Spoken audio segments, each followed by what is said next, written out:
What's up, gamers? DreamcastGuy here, and it's Top 10 Thursday. And to be quite honest, I'm currently stuck in this office because I actually just dropped a giant glass right before I started filming, so now if I stand up from this seat, I'm probably going to cut myself pretty bad. So since I'm trapped here, let's try and have some fun by counting down some truly dastardly projects that came out this year. Because in general, 2018 has been totally freaking great for games in general, but some stuff that was released is so bad you gotta just point and laugh. So these are my picks of the top 10 worst games of 2018. Number 10. Sea of Thieves. There's a very old Greek saying that we've all heard before that goes, "Beauty is in the eye of the beholder," which obviously means that we all judge things a little different. It's such a neat little phrase, and it's very fitting for the dumpster fire that we have here. Sea of Thieves was supposed to be a giant sandbox that can let every player be their own pirate and lead their own crew of nasty friends into battle to find treasure and honor. Now that sounds incredible, right? Well, that's just the problem, is that while the idea is pretty cool, it just couldn't keep up with it in practice. This is an expansive, empty ocean with almost nothing to do, no progression, and it even makes it where something like leveling up is essentially useless. No part of this game ended up achieving the goal it set out to do, leaving it as a hollow shell of boredom. Number 9. Dissidia Final Fantasy NT. There's something so special and simultaneously terrible about the feeling of disappointment. That sting when you see the trailer of a game and it seems so good only to pick it up at release and realize that it was all lies. This project isn't technically the first Dissidia, it's actually the third, but it was really the first one that got a bunch of mainstream attention, so it seemed like Square Enix was finally treating it with the proper respect. Having a fighting game set in the Final Fantasy universe and letting all these hero and villains beat each other up seems like it could be perfect, but they added no depth to it. This game is not fun, the story severely sucks, and you can't even squeeze a little bit of love out of it because it's over so quick that by the time you see the ending cutscene, you don't even really care. Number 8. Battlefield 5. It doesn't take much to have a really good first-person shooter. As long as your aiming is tight, your guns have some nice kickback, and your maps are well-rounded, people are going to be buying it like crazy. Somehow though, Battlefield 5 managed to magically mangle all these aspects of design, and now we have a game that's really the only World War II shooter that I've ever strongly disliked.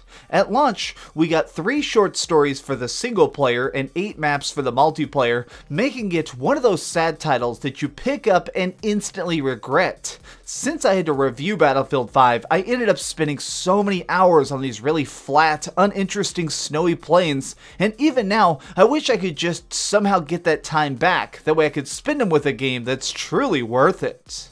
Number 7. Past Cure.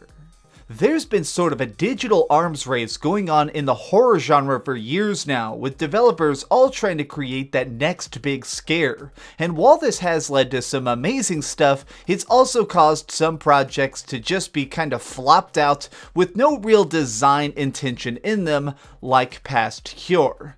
This game downright sucks, and yet you can tell that it's not for lack of trying. We play as a veteran who's just come back from war and now has psychic powers and has to randomly fight mental demons or something.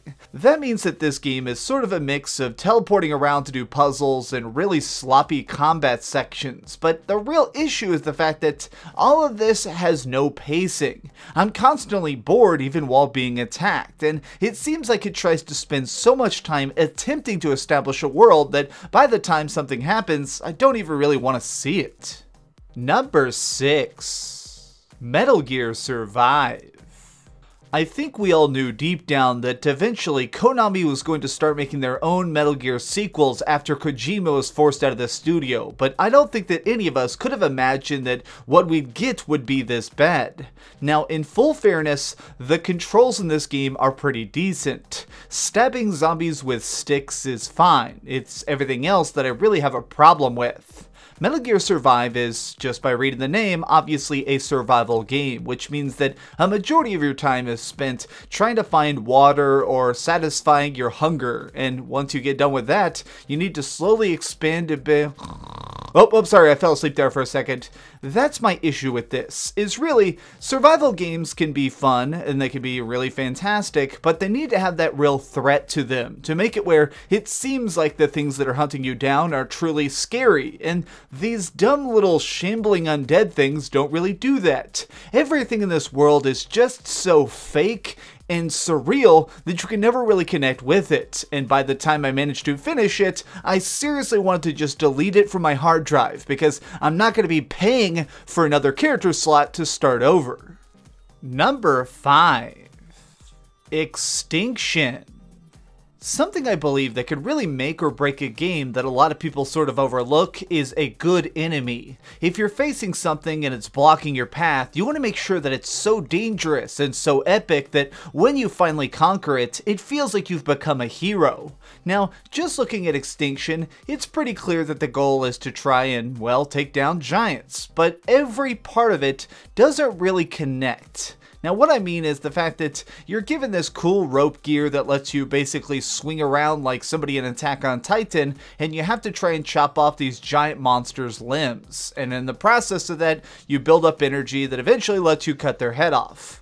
Now, that would be cool, except for the fact that none of this really works. Trying to slingshot yourself around in these really crappy procedurally generated cities is so mundane. It makes it where every single time you're trying to swing up to that next enemy that looks just like every other creature you've taken down, you kind of just wonder, what the heck is the point? This is really one of those games that starts off really full of potential, and you get excited as to what this could be building up to, and eventually you end up quitting, not because the last boss is dead, but instead just because you're so bored you don't want to even turn it back on.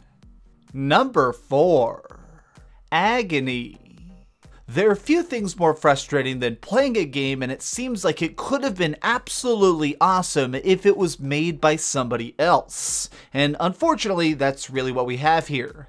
Agony is a gory good mess in the graphics department. I think the way they tried to design these really nasty levels of hell and all these horrible body parts literally piled up to the ceiling is something that really kind of creates this macabre wonder as you're afraid of every single thing around you because you can't tell what's an enemy and what's just part of the environments. But beyond that, this is such a garbage game to its very core. It sort of plays like a game of hide and seek where you try and avoid the creatures that are hunting you down and try and find puzzle pieces to progress. And it goes on for 10 hours. This game would have been really interesting if it was about 90 minutes long, because I think the problem with it is the fact that it's so drug out that you end up just getting tired of the really cool elements. How do you have such a great map and such great pieces to try and frighten us and then make it around so long that eventually you just get bored of huge pools of blood? Agony is a testament to awful creations, and now I really hope the developers just never try something like this ever again. Number 3. State of Decay 2.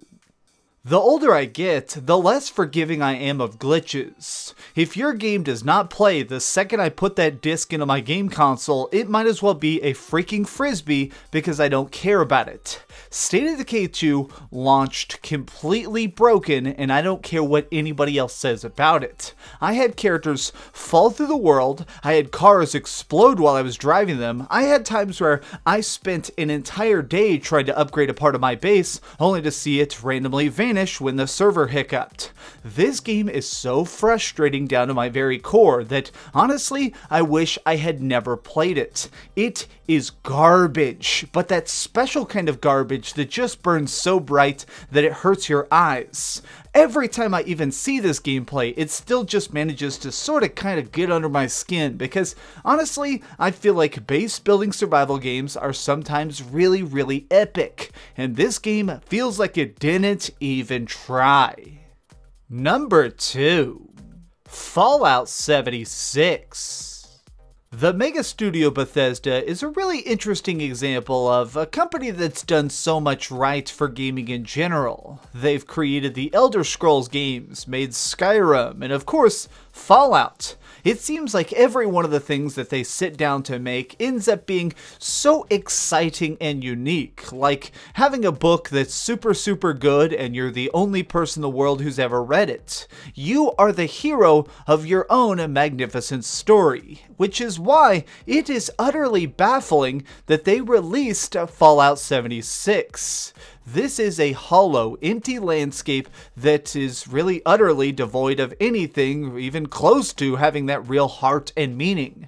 This game was intended to be an MMO of sorts, a massively multiplayer online role-playing game that instead of having characters in the world or pieces of story that you could pick up and kind of look over, instead it's all about multiplayer, going around and meeting strangers, shooting zombies, and maybe eventually trying to build up to drop a super nuke.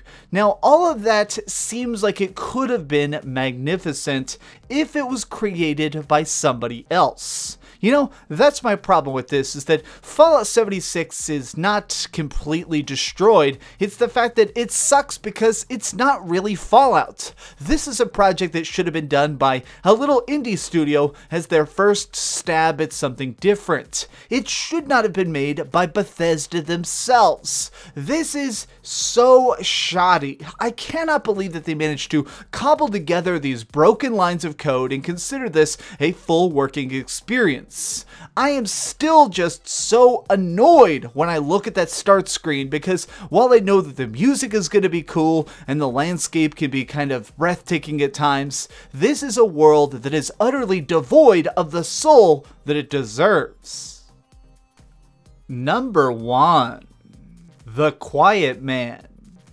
Perhaps the most important thing in the entire gaming industry is a willingness to experiment, a desire to try and do something that is wildly different no matter the cost. And in that way, I do have to say that I have a small amount of respect for The Quiet Man because nobody else has ever made a game even close to what this thing is perhaps trying to be. In this game, we play as a deaf man who's an enforcer for the mob and goes around beating people up, and, you know, it's kind of hard to tell because the entire game is silent. Our hero is deaf, and so because of it, what ends up happening is every single time people are trying to talk to him or converse or just a big cutscene full of important plot is happening, there is zero sound. But along with this, there are no subtitles, and the issue with that is this hero, Dane, he can read lips. So a lot of times we see him talking back, exchanging details, or sometimes even talking about what the next mission is going to be,